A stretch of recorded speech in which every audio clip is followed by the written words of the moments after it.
Juriscast, o seu podcast jurídico. Olá, meus amigos advogados, minhas amigas advogadas, sejam todos bem-vindos a mais um episódio do Juriscast, o seu podcast jurídico. Meu nome é Thiago Facchini, estamos aqui mais um episódio para falar hoje sobre IA aplicada no direito, em específico sobre a PL 2338 de 23. Fique até o final que você vai aprender muito com a gente hoje. Como de costume, no início faço sempre um agradecimento ao curso de Direito da Univille, que incentiva que continuemos a fazer todas essas discussões de altíssima qualidade aqui no Juriscast. Então, muito obrigado ao curso de Direito da Univille, que tem mais de 25 anos de história e é detentor do selo OAB Recomenda. Para conhecer um pouquinho mais sobre este curso, basta acessar univille.br/direito. Relembro-os também, sigam @Thiago Facchini nas redes sociais e, claro, assistam um episódio em vídeo no YouTube e no Spotify. Se você quer conhecer os nossos rostinhos, o meu e o da nossa convidada de hoje, assista no YouTube e no Spotify, mas se você prefere o formato de áudio, sem problemas, estamos com todos os 124 episódios hoje do Juriscast disponíveis gratuitamente em todas as plataformas de consumo de podcasts. Tudo bem? Aqui na descrição do vídeo também tem um link e tem um QR Code aqui na tela para que você também envie suas perguntas aí pra gente, tá? Se tem dúvidas sobre o episódio, quer indicar alguém, manda pra gente, vai ser um prazer responder as perguntinhas de cada um de vocês. Tudo bem?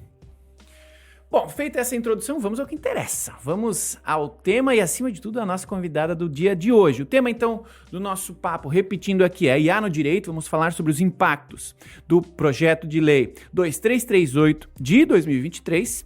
E, para isso, a gente vai falar com a Letícia Zanardo. Ela que é advogada, especializada em processo civil, direito digital e compliance digital, com foco em LGPD. Certificada em Business Fundamentals e Data Protection Officer.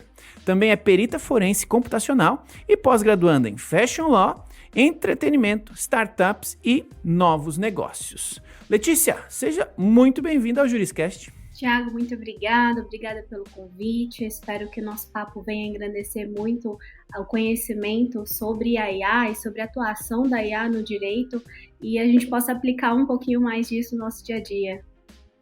Sem dúvida. IA, hoje, quando você abre uma gaveta, abre uma porta, você já olha para dentro, vai sair lá de dentro, né? Então, aqui no mundo jurídico não é diferente, no mundo da tecnologia jurídica não é diferente, então faz bastante sentido a gente falar sobre essa possível aí proposta de regulação, de regulamentação, na verdade, do uso da inteligência artificial no Brasil. Então, nada mais legal do que entender aí os aspectos jurídicos e o impacto jurídico dessa possível PL aí. E para isso, que bom que a gente tem sempre uma especialista aqui, no caso desse tema, você aqui hoje. Vamos começar falando um pouquinho, para quem ainda não conhece, para quem ainda não teve tempo de pesquisar um pouquinho sobre essa proposta. Quais são, na sua visão, aí, os principais temas que estão sendo levados à discussão nessa proposta e por que é relevante que a gente fale sobre isso hoje? Bom, a gente, de fato, né, a gente tem uma grande aplicação da IA hoje, nós estamos falando muito de IA, abre a gaveta, sai IA, da televisão tem IA em todos os cantos. A gente já tem no mundo algumas legislações, a gente tem o IA Act, né, que é uma base da nossa.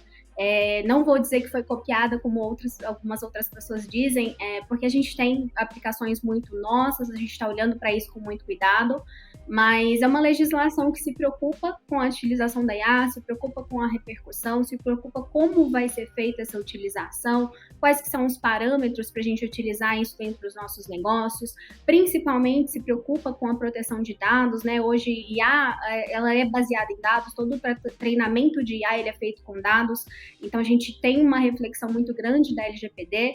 É uma legislação que traz não só parâmetros para a gente trabalhar, como também parâmetros de responsabilidade, parâmetros do que é certo, o que é errado, o que pode, o que não pode, né?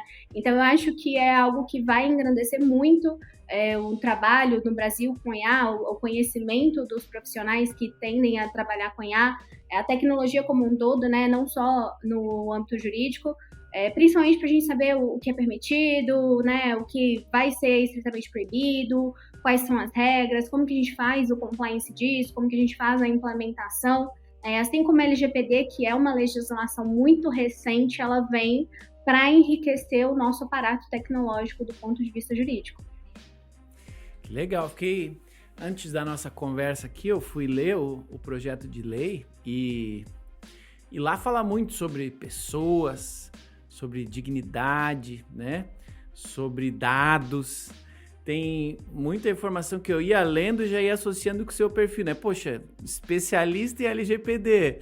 Você deve olhar para esse projeto de lei aqui e ver tanto oportunidades quanto pontos de atenção, e ambos são bons para advogados, né? Que vão ou trabalhar com isso ou serão impactados por um projeto de lei nessa linha, né? Então, fala aqui pra gente, né? Um marco regulatório para IA, ele inevitavelmente vai impactar diretamente o mercado jurídico, né? E como é que é a sua visão a respeito desse impacto, tanto positivo quanto, não vou falar negativo, mas de pontos de atenção que um marco como esse venha a gerar no nosso mercado jurídico?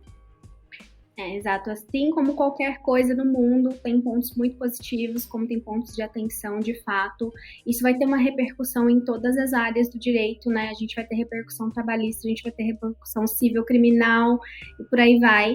E a gente tem muito campo de atuação para profissionais das áreas diversas, porque a gente tem o compliance, a gente tem a implementação, a gente tem o consultivo da IA, a gente tem a concorrência, né? Vai ter concorrência desleal, vai ter, enfim, propriedade intelectual, vai ter muita coisa envolvendo IA daqui para frente. Querendo ou não, vai ter contencioso, né? Porque é impossível a gente abrir uma nova área e não pensar no contencioso. Então, a gente tem um impacto para os profissionais do jurídico no geral, né? A gente tem tanto uma área de crescimento quanto possibilidade de novos clientes e também uma possibilidade de utilizar a IA como uma fonte de ajuda dentro dos escritórios, né? Hoje, a maioria de nós já utiliza. Um grande exemplo é o ProJuris, a gente utiliza o ProJuris e o ProJuris já tem IA, já resume decisões, a STF já utiliza também, então a gente vai ter esse impacto significativo do ponto de vista de otimizar o dia a dia, realmente, e nós também vamos ter campos de atuações novos. Então, a gente já até tem dentro do direito, dentro do Brasil, algumas reclamações envolvendo IA, algumas questões de propriedade intelectual, temos algumas discussões, mas nada muito robusto. Então, a ideia é que daqui para frente isso fique cada vez mais robusto e impacte todo mundo. Outra inevitável dúvida que me surgiu quando a gente combinou essa nossa conversa aqui, que você tem uma especialização bastante técnica, né? Como você vem aí da área do direito digital, trabalha com compliance, com LGPD, você é perita forense computacional, então você entende um pouco do mundo da tecnologia, e você também é Data Protection Officer, então assim, você entende da proteção de dados na prática.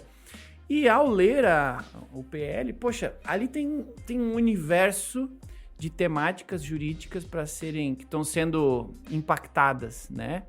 E a base, na minha visão, dessa PL, são dados e tecnologia. Então, poxa, dados a gente lida com eles bastante, já tem a LGPD aí através da qual nos colocamos numa posição de estudar essa geração dos dados, né? O consentimento dos dados, a utilização dos dados, o tratamento dos dados, beleza.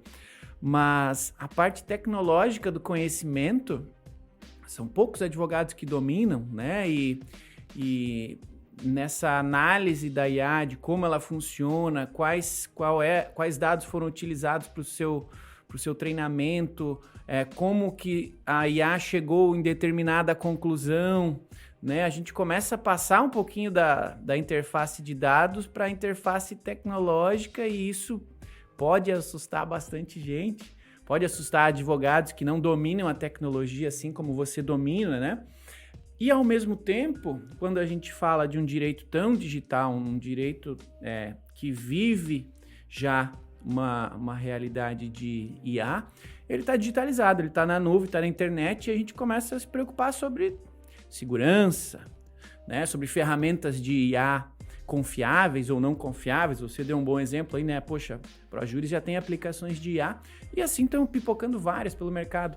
Mas, na sua visão, com uma legislação como essa, os advogados, os escritórios de advocacia, os departamentos jurídicos precisarão estar ainda mais atentos, poderão ficar mais tranquilos caso tenhamos aí uma entidade que regule ou uma certificação de IA adequada à nossa legislação. Como é que você vê esse futuro e a segurança desse futuro? Porque, né, a tecnologia veio, a gente tem que nos adaptarmos a ela, né?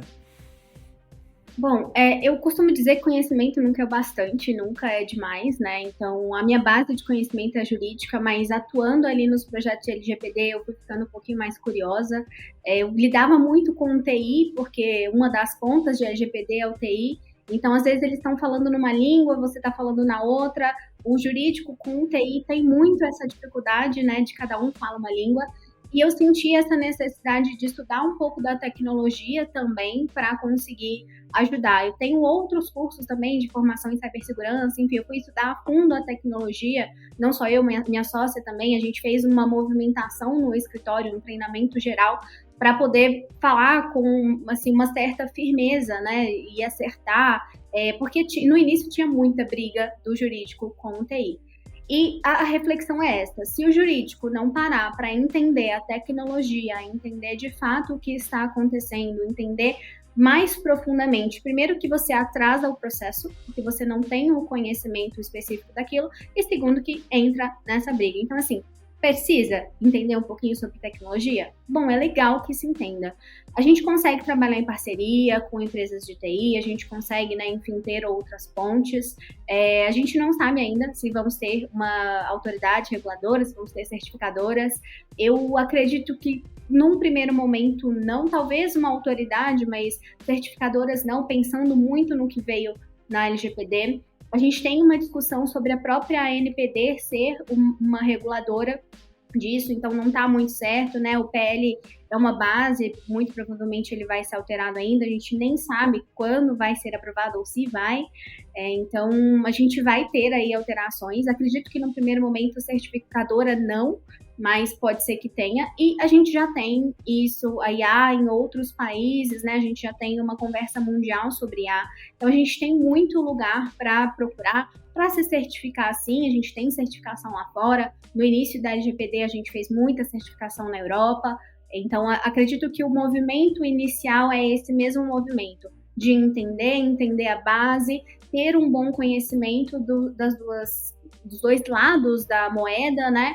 Porque você pode ter só o conhecimento jurídico e, ok, trabalhar com ele, mas o profissional que realmente trabalha com a tecnologia, ele percebe que conhecer da tecnologia faz com que o trabalho dele seja otimizado. Exemplo, quando a gente vai encontrar dados, né, a gente vai utilizar de dados para investigar crimes ou algo nesse sentido, como advogado sem a autoridade policial, muitas vezes a gente consegue fazer isso muito rapidamente, tendo um conhecimento de tecnologia, tendo um conhecimento de preservação de dados, tendo até mesmo um conhecimento de preservar a prova digital. Então, o conhecimento tecnológico para o advogado, ele faz com que o advogado seja ainda mais, né, respeitado, que ele tenha realmente uma base mais forte para ter confiança no trabalho. Dá para trabalhar sem? Com certeza. Tem muitos advogados, não só na IA, mas também na LGPD, em outras áreas, né? A gente tem remoção de conteúdo, a gente tem muita coisa na tecnologia que trabalham tão somente com conhecimento jurídico, com parcerias com tecnologia. Mas trabalhar em mundos separados é praticamente impossível. Legal. E para quem está nos ouvindo e eventualmente não teve tempo de estudar, espero dar uma lida nele, a gente já falou sobre inteligência artificial aqui em outros episódios e do ponto de vista de ter uma legislação, um marco regulatório, em alguns momentos eu já me fiz essa pergunta: poxa, será que a gente estamos vivendo um momento de maturidade da IA? Sim ou não? Será que já vivemos um momento de maturidade para tentarmos regular a IA ou não? por exemplo, como foi com o LGPD, né, que a Europa deu o primeiro passo, né, fez a primeira grande legislação com impacto mundial, através dela é que nós baseamos a nossa. Então, assim, não fomos pioneiros, tanto o tema quanto a vivência do tema foram, entre aspas, aqui, experimentados em outros países, e a gente conseguiu aprender com esse experimento e fazer uma legislação, por mais que ainda incompleta, mas assim, utilizável, né? Com bons índices de aplicação prática. Na sua visão, agora aqui é opinião e talvez um pouco de futurismo. Na sua visão, essa proposta em específico, da forma como ela foi proposta, você vê nela oportunidades, você vê, acima de tudo, você vê que é necessário um trabalho em uma regulação como essa, sim ou não? E você viu nela alguma coisa que lhe chamou a atenção, assim, do ponto de vista, poxa, isso aqui com certeza vai dar muito problema com propriedade intelectual, isso aqui não vai ser prático, isso aqui, putz, vai tirar empresas do mercado. O que você viu que você pode resumir para a nossa audiência de forma prática, né? Do que já está lá, poxa, prestem atenção nisso. Bom, eu acho que a legislação de IA vai muito próximo com o caminho que a gente teve com a LGPD. Nós não somos pioneiros, né? A gente tem aí o mundo falando disso. Eu tenho uma preocupação muito específica, porque eu sinto que a LGPD ainda não tem a aplicação que deveria, e a gente está começando a falar de IA sem falar de proteção de dados. Então, a gente vai acumular os assuntos. Quando a gente fala em Europa, a gente não fala mais em implementação de LGPD. E aqui a gente ainda fala muito, a gente ainda briga muito sobre isso, a gente tem que, né, treinar os empresários, conscientizar para conseguir fazer uma boa aplicação, e a gente vai acumular IA com isso. Então eu vejo esse perigo, eu não acho que nós temos toda a maturidade possível, mas ao mesmo tempo nós temos muitas empresas atuando com IA e que, do ponto de vista do que nós já temos no PL, atuam com IA de alto risco, com IA de risco proibido, que a gente precisa sim, de fato, olhar e entender um pouco mais. Essa parte da IA de alto risco, a IA de risco proibido, a regulação do risco, para mim, é uma das partes que mais me chamou a atenção. Da forma que hoje está escrito, da forma que nós temos o texto, a gente tem até um problema com propaganda, a gente tem alguns problemas, por exemplo, com o algoritmo do Meta, a gente tem alguns problemas que vão refletir ali, que para mim podem ser grandes problemas. Então, a gente tem alguns pontos de detalhes ali que a gente precisa olhar, mas, ao mesmo tempo, não acho que temos toda a maturidade do mundo para ter uma legislação deste ponto. Ela vai ter que ser atualizada, assim como todas as outras vão ter, porque a IA vai ter alteração, a IA vai crescer, a utilização dela vai mudar, né? E, como toda, a tecnologia faz isso mesmo. A gente está sempre numa evolução, sempre diferenciando, criando coisas novas, e com isso a gente vai regulando. Eu entendo que não existe uma necessidade de a gente regular tudo o que surgir, mas alguns pontos, principalmente esses, por causa da análise de risco, sim, é necessário, porque a gente fala de um país que tem um índice muito grande de vazamento de dados, que tem uma utilização indevida de dados muito grande, que tem uma utilização de dados de criança indevido muito grande. Então, como que a IA vai impactar tudo isso? Essa parte realmente do risco, para mim, é uma das melhores partes do PL e é uma das partes que vai mais trazer aí base para a gente trabalhar com regulação, com compliance, né, com os projetos de implementação de IA que a gente vai ter que fazer, assim como fizemos com a LGPD, e também é o que vai ter base para a gente, né, levar para o contencioso, levar para o judiciário o que está certo, o que está errado, eventuais danos, eventuais responsabilidades. Parte de responsabilidade do PL também, ela vem ali de uma forma robusta, ela tem detalhes muito bons, algumas coisas ainda precisam ser melhor esclarecidas, detalhadas, mas a gente tem uma legislação que nos permite trabalhar e aprofundar ainda mais, né? Enfim, criar coisas novas com uma segurança maior. Legal, entendido. É sempre importante fazer esse exercício de trazer o olhar da especialista aqui, né? A gente sabe que esse processo de proposição de um PL demora, vai passar por todo o ciclo aí de adições, edições, lobby, até que eventualmente, caso seja do interesse do coletivo, chegue a uma aprovação. Então, lógico, a gente está fazendo aqui um exercício com o que está no PL hoje, tudo isso pode mudar, mas eu concordo bastante com você, penso também que ainda não estamos maduros, acho que o ramo de IA ainda não está maduro em seu uso como um todo, e uma regulação em momento tão embrionário, na minha visão, acaba restringindo a criatividade e o desenvolvimento da tecnologia como um todo até que ela chegue no seu melhor uso ou próximo dele, né? Então, uma regulação muito precipitada pode inviabilizar o uso dessa tecnologia em determinado território e, por conta disso, perder o benefício econômico e social do uso da tecnologia. Lógico, ao mesmo tempo a gente pode estar colocando pessoas em risco através dos dados que estão sendo usados nessa tecnologia. E acredito que o legislativo vai levar isso em consideração para dar a celeridade que um projeto nessa linha, seja esse, seja algum outro, precisa. Mas eu estou bem alinhado com você. Beleza, a gente falou sobre esse projeto em si, mas eu fiquei com uma curiosidade, eu vou trazer aqui para nossa pauta, porque não é todos os dias que nós aqui no Juriscast temos a oportunidade de falar com uma perita forense, né? E vamos aproveitar a temática aqui, né? Poxa, você como perita forense em específico, né? Deixa eu até pegar a palavra, perita forense computacional, como é que você vê, independente, né, dessa proposta, como é que você vê o impacto atualmente da IA?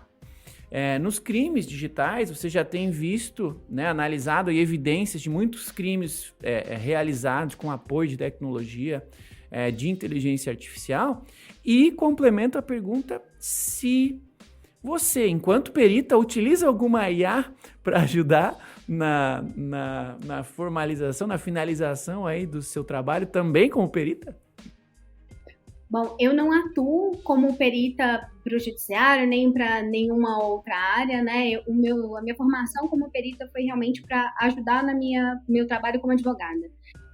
A gente precisa de peritos, eu sou muito curiosa, então eu quero realmente entrar a fundo no detalhe, eu quero conhecer, e eu tenho uma tendência muito de trabalhar ali, às vezes, sozinha, então isso me ajuda bastante.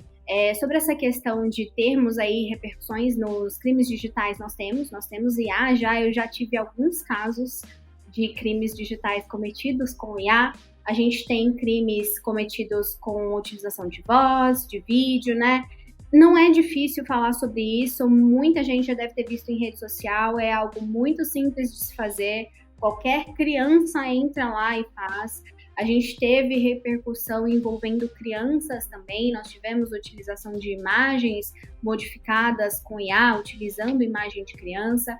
Então, eu mesma já atuei em alguns casos de crimes digitais, e esse conhecimento, ele ajuda nesse sentido, de encontrar o criminoso, né, encontrar, às vezes, muito mais rápido que a autoridade policial. A gente tem aí uma autoridade policial, um judiciário muito carregado, que muitas vezes, se a gente for esperar para o prazo do judiciário, a gente perde esses dados, né? A gente tem um marco civil da internet que fala numa guarda de 6 meses, em alguns casos de 1 ano, então às vezes esses 6 meses não vai ser o suficiente para a autoridade policial chegar, para o judiciário chegar. Então, se a gente não preserva, se a gente não sabe do ponto de vista tecnológico utilizar isso, com certeza a gente perde. Então, a minha formação como perita foi muito mais para isso, para atuar como advogada, para ter como, né, enfim, uma base para trabalhar ali sozinha sem depender muito do judiciário. Até bom para que os advogados saibam, a gente consegue sim fazer, identificar, notificar, às vezes chegar já no judiciário com todo o aparato pronto, já com, né, enfim, as atas prontas, com uma perícia inicial. Lógico, em muitos casos essa perícia ela é repetida, o juiz pede para que, né, enfim, faça por uma pessoa que não tenha nenhum vínculo ali com aquele caso, mas você chegar já com algo pronto, te ajuda muito, porque você limita muito o tempo, né? Você ganha muito tempo nessa situação.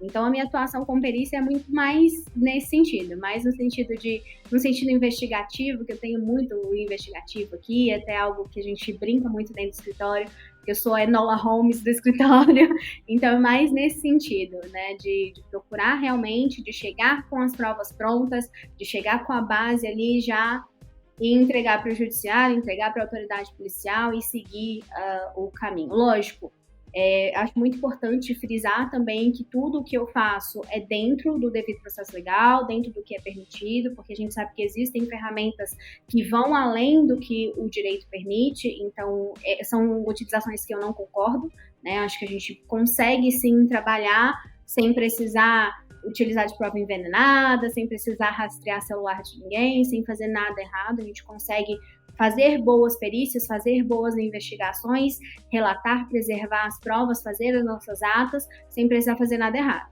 Então, a utilização da perícia é mais nesse sentido mesmo. Maravilha! E conta aqui pra gente esse seu panorama de conhecimento, né, em LGPD, conhecimento em direito digital, te ajudam a navegar ainda melhor nesse futuro mundo aí do uso da inteligência artificial, ou você vê que vai ser uma consequência natural para todo o perfil de advogados ter que lidar com isso e não muda tanto assim a sua experiência? Acho que muda um pouquinho, né? Muda um pouco porque, como eu disse, a IA, ela tem como base dados. Toda IA, ela é treinada com dados. Então, se você não sabe trabalhar com dados, você não sabe trabalhar com IA.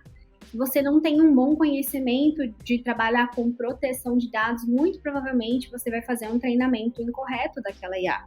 Se a sua base de dados ela está poluída, ela está incorreta, ela tem algum problema do ponto de vista LGPD, isso vai refletir na sua IA. Até um exemplo de reflexão indevida em IA de base de dados é uma história que eu gosto muito de comentar. É uma história já de certo ponto antiga, né? A gente está falando muito sobre IA agora, mas a IA ela não vem de agora. A IA ela está há muito tempo já aí no mercado, a gente em muitas coisas não sabia da utilização da IA, mas a Amazon, em 2014, treinou uma IA para utilizar para a seleção de currículos, e essa IA acabou fazendo um uso discriminatório desse banco de dados. Essa IA passou a utilizar os dados que ali estavam de uma forma indevida, discriminando mulheres. Então, todo o currículo que ele pegava com a palavra mulher ou com algo relacionado ao feminino, ele dava uma nota negativa. Isso é um exemplo de um banco de dados muito provavelmente poluído, de uma IA mal treinada ou de algo errado que aconteceu ali. Então, trabalhar com os dados é interessante por isso, por saber quando o seu banco de dados está pronto, está perfeito para uso, né? Ele é um bom banco de dados, é um banco de dados saudáveis, ou quando não, né? Quando acontece o erro também, a gente também precisa saber mapear de onde veio esse erro, onde pode estar alocado, se é um problema de banco de dados, se é um problema do próprio algoritmo. Então, saber diferenciar isso também é muito importante por esse motivo. Nem sempre vai ser o banco de dados, nem sempre vai ser IA, às vezes vai ser os dois juntos, então é importante saber, sim, lidar com dados, porque é essencial, é a base da IA. Legal.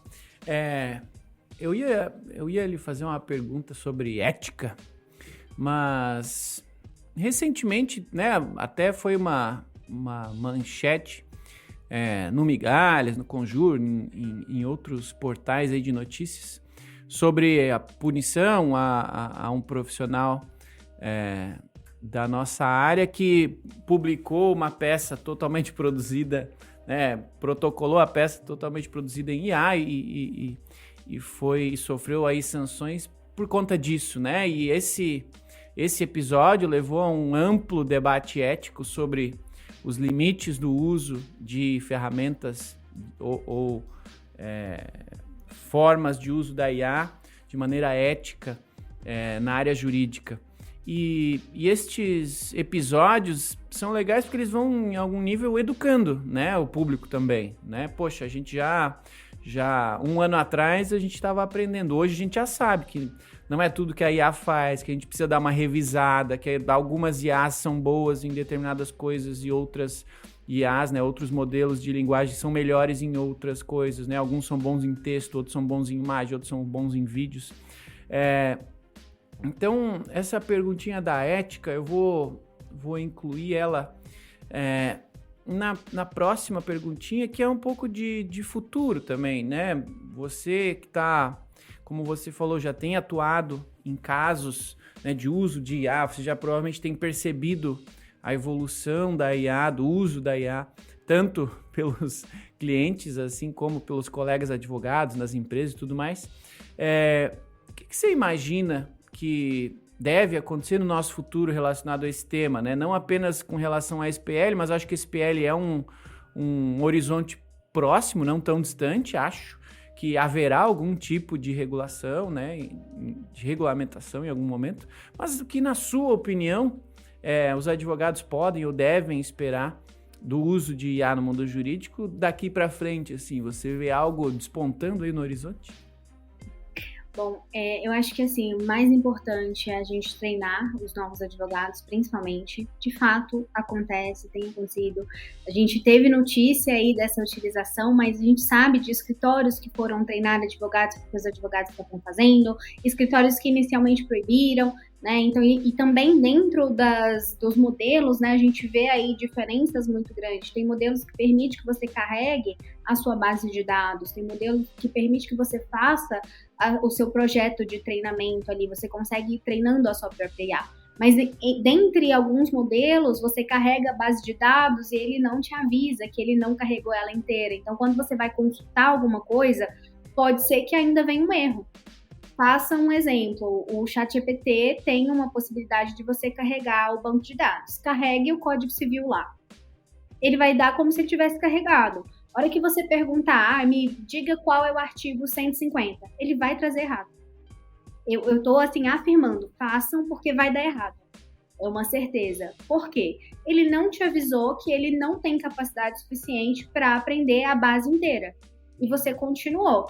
Então, o que acontece é que muitas vezes a IA vai trazer um trabalho errado, vai trazer um dado ali que não faz muito sentido, vai trazer uma base incorreta, ele vai inventar, às vezes acontece, a gente já teve casos da IA inventar, e o trabalho do advogado, assim como outros profissionais também, o trabalho da atuação humana é justamente conferir e ajustar a IA nesse ponto.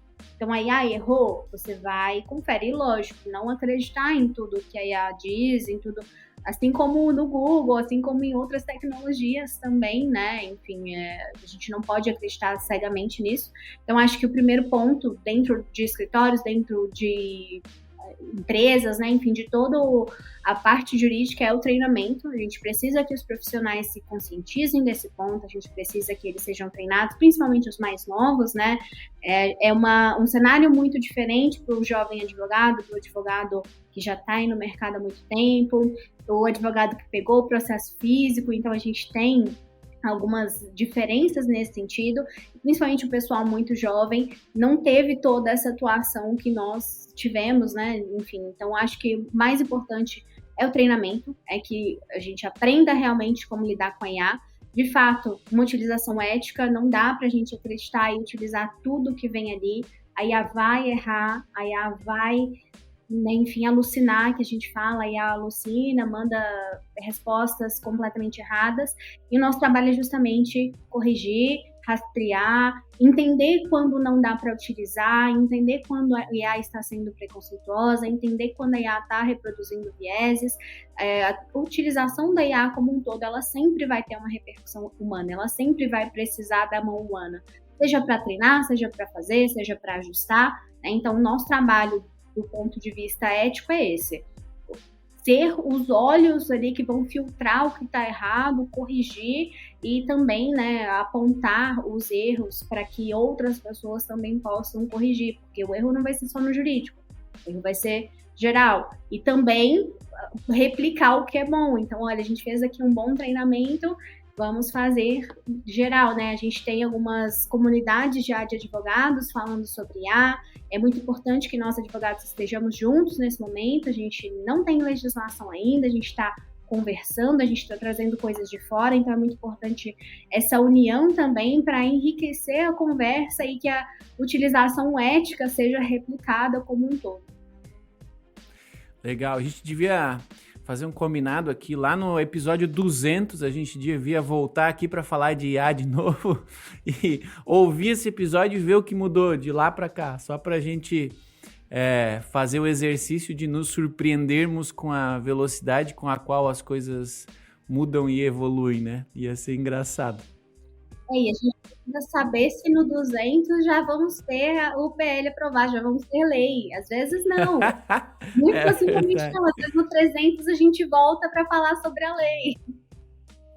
E será que a gente volta, né? Já tem as IAs aí fazendo replicações de vídeo. Eu testei uma esses dias que gerou uma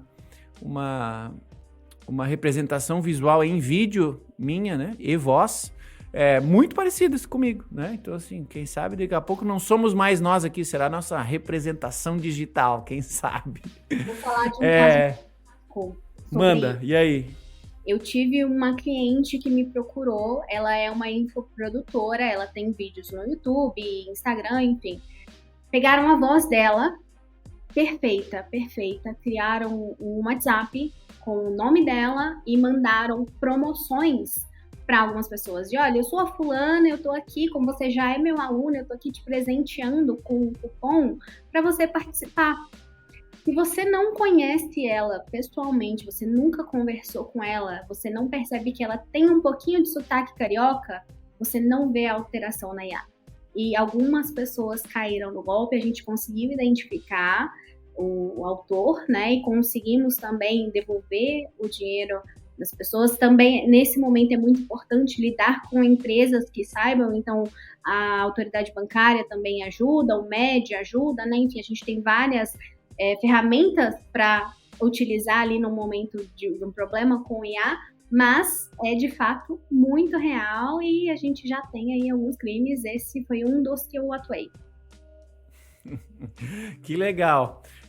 Felizmente ou infelizmente, provavelmente, considerando aí a criatividade dos nossos criminosos, a gente ainda vai falar bastante sobre usos criativos da IA para meios ilícitos.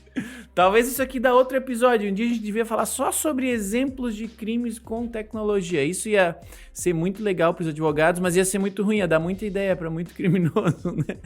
É uma parte que eu gosto muito de falar, porque fora, principalmente, a gente tem até homicídio com tecnologia. Então, realmente, assim, são crimes diversos. Já imaginou matar alguém à distância, através da tecnologia? Só em série do Netflix, só. Ao vivo? De verdade já aconteceu? Olha aí.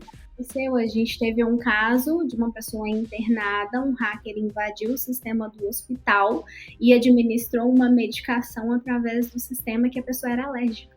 Esse hacker tinha informação, hein?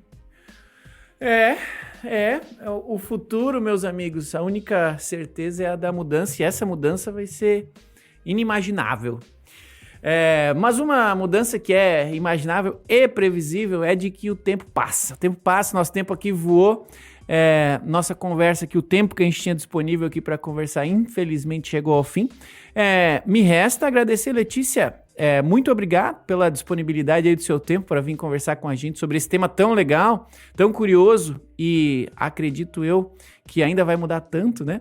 Muito obrigado, fique à vontade aí para fazer a sua despedida da nossa audiência e caso você tenha aí uma rede social, um canal específico que você prefira para que as pessoas possam entrar em contato com você depois daqui do episódio, fique à vontade para divulgar.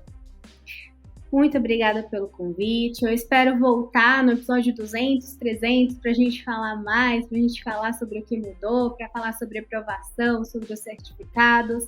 Espero que a gente converse muito sobre isso. Eu espero também que os advogados entrem aí nas comunidades, conversem com a gente. Eu estou em algumas comunidades, então a gente tem ali comunidades no LinkedIn. Estou no LinkedIn, Letícia Zanardo. Também estou no Instagram, que eu utilizo muito, que também é Letícia Zanardo, @Le com 2 Es, Zanardo.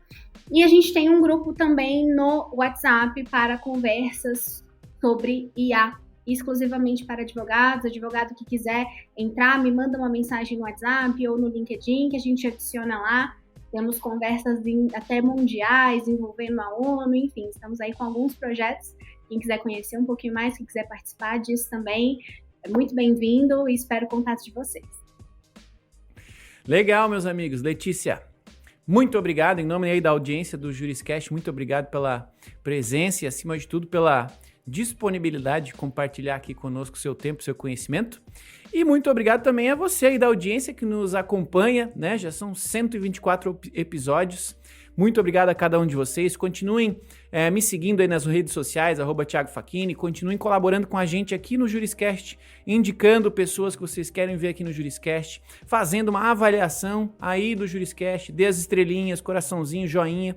E, acima de tudo, além de seguir a gente aqui no canal que você está nos acompanhando, encaminhe esse episódio para algum colega que está estudando o tema ou que quer aprender um pouquinho mais sobre IA. Encaminhe esses episódios. São mais de uma centena aí de conteúdos diversos para você aprender com um especialista em cada um deles, tá bom? Muito obrigado e para por aqui, né? Obrigado a você que nos acompanhou até o final deste episódio. Nos vemos no próximo episódio do Juriscast na quinta-feira que vem. Até lá e tchau! Você ouviu o Juriscast, produção e oferecimento ProJuris, plataforma de inteligência legal, líder no desenvolvimento de software para departamentos jurídicos e escritórios de advocacia, powered by Softplan. Conheça mais em projuris.com.br.